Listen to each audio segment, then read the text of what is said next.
Kwa majina ni John Kenyamasio, nafanya kazi ya community health promoter katika CU inaitwa Ugwai. Katika CU yetu ama vijiji venye nasimamia, huwa naimiza mambo ya chanjo sana. Hasa mwanamke akipata mimba, attend clinics, zile antenatal clinics.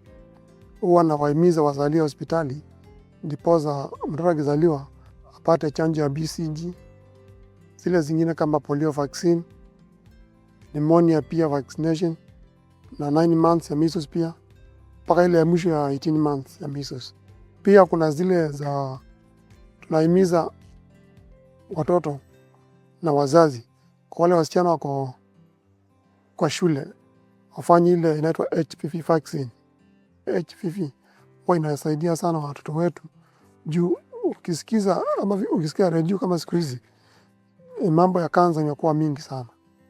So we insist watoto wetu na wazazi wao wameangaliliwa wachanjo hizo chanjo.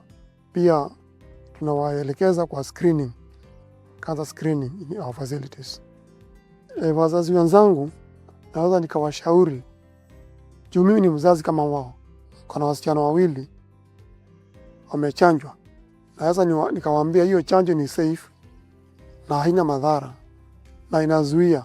Unajua mtu akipatwa na hizo magonjwa za kansa, it is very expensive kutibu hiyo ugonjwa. So vile Waingereza wanasema it's better to prevent than to cure. So the vaccination is safe.